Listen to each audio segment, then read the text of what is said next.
the classification of skeletal bones or skeletal system, we can divide this primarily into two parts. One is the axial skeleton and the one is the appendicular skeleton. We have seen that axial skeleton starts from your head to your coccyx, and in case of appendicular skeleton, it is your hands and your legs, the bones present in your hand and your leg. In case of axial skeleton, you can see it can again be divided into three parts. One is the skull bones, then the rib cage, and the one is the vertebral column. We have already discussed about this skull. Most prominently, you can say the cranium of the skull has been discussed already, and in case of facial bones, you will have another video. We'll be discussing about this facial bones in another video. Today we'll be discussing about this rib cage and vertebral column. So starting from the vertebral column, as we have seen in case of cranium, the occipital bone is present in the back side. This portion of your head or your cranium has the occipital bone, which has two condylic regions or two condyles, which are the protrusions or the outgrowths in the occipital bone, which is going to connect or which is going to articulate with the atlas. Atlas is the C1, that means the cervical bone number 1. So what is cervical, what is atlas, what is axis? Let's be with the video, be with me, and you will be able to learn everything. So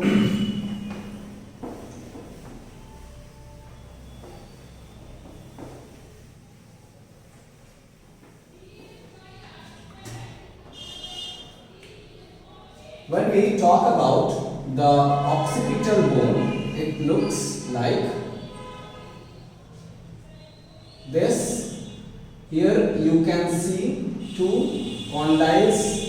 I'll be showing you some pictures, some three-dimensional pictures in the video. You can see or you can visualize those images very clearly. You can have a clear image of these structures. So arbitrarily you can see this is your occipital bone having two condyles, and these condyles are connected. These condyles are going to connect with the vertebral column's first bone. Vertebral column's first bone. That bone is, this vertebral column's first bone is called as atlas bone.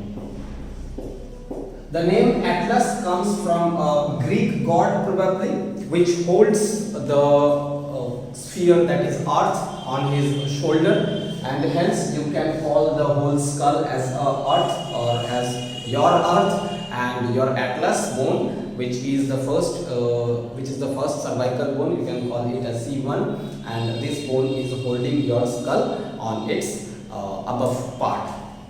Okay. Now if you talk about the vertebral column, you will see a total number of 26 bones, 26 vertebral discs, vertebral bones or discs. Okay. So what are these discs actually? If you see the diagram from sidewise, then you will be seeing like this. From here, if this is your head, from here to this region you can see cervical bones, which is 7 in number. Cervical bones are 7 in number. If you see this bent region, that is your thoracic region. Thoracic bones, which makes your thorax actually, we'll see later, and here 12 number of bones are present. In case of lumbar, this is your lumbar bone, lumbar bones. You can see here 5 bones, 5 number of bones. The total is 12 plus 7, 19, 19 plus 5 is 24. And then there is a sacral region or sacral bones, which is 1 in number, and these bones are, or sacral bone is fused bone. It comes with fusion of some bones. And now the last is your coccyx. It is also 1 in number and is fused. Okay, so this is your whole anatomy of the spinal or vertebral column. We have seen in case of vertebral column, the first part starting from the skull or from the connection or the joint from the skull to the thoracic region. In between this thoracic bones and skull, there are cervical bones. After cervical bone, you can see 12 number of thoracic bones. After thoracic bones, you can see 5 number of lumbar bones, and after lumbar bones, you can see 1 number of fused sacral bone, and after sacral bone, you can see 1 number of coccyx, which is also fused. Now, talking about the thoracic bones. These thoracic bones are 12 in number. And hence your rib cage contains 12 pair of bones. See, rib bones equals to 12 pair. That means 24 in number. Another bone which is present or which is going to make your rib cage is sternum, a cartilaginous bone specifically. And then after sternum, your thoracic bones or thoracic vertebral column, which is 12 in number. In total, 12 plus 24 plus 1. All these come together and make your thoracic cavity. So what is thoracic cavity now? So thoracic cavity is the second largest hollow space in your body. If you see your body from this neck to the abdomen or lower part of the abdomen, you can see a hollow space which is divided into 2 parts. The upper part is the thoracic space or thoracic cavity, and the lower part is the abdominal cavity. Abdominal cavity is the largest cavity in our body, and thoracic cavity is the second largest cavity in our body. So talking about this rib bones now, these rib bones, each and every rib bones has 2 articulations in the dorsal side of your body. That means with this thoracic bone or the vertebral bones present in this thoracic region, the rib bones are having 2 articulations or 2 joining points with this thoracic bones, and hence our bones can be called as, or our rib bones can be called as bicephalic. Due to the presence of 2 articulations at the dorsal side of the rib bones. Okay, when your rib bones having 2 articulations at the dorsal side, then you can call it as bicephalic rib bones. Okay. Now coming to the thoracic cavity specifically, if you see the thoracic cavity and the rib bones, you can see, you'll get to see here that first pair of rib bone starts from the vertebral column to sternum. Here your sternum is present.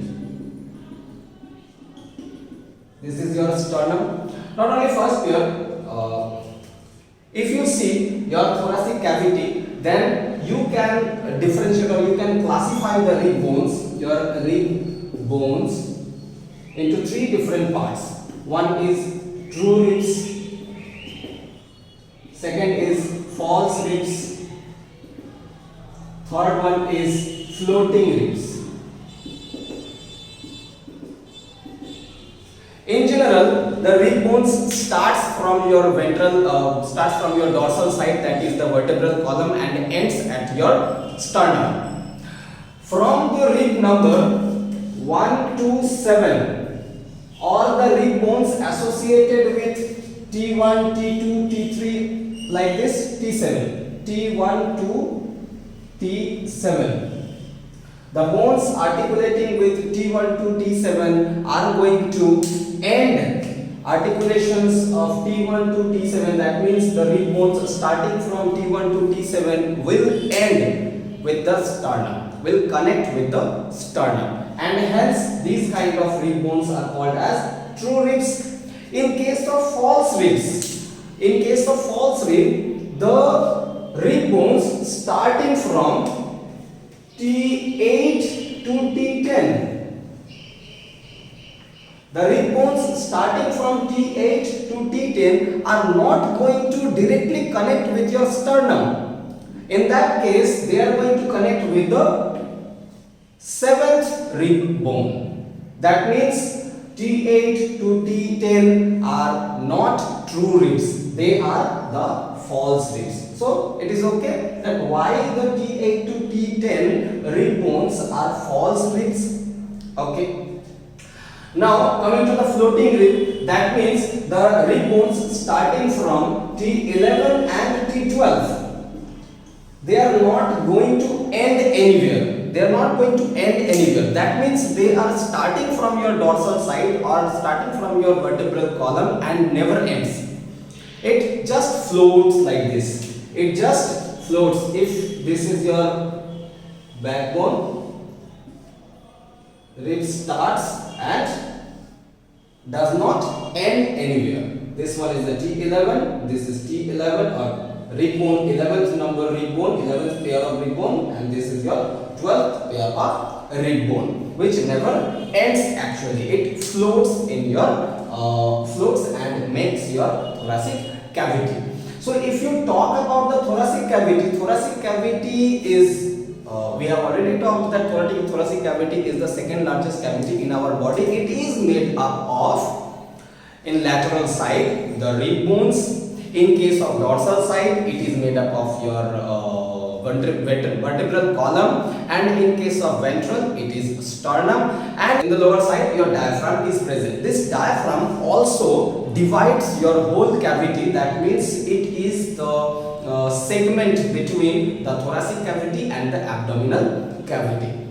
So I hope you have understood the points talked in this video.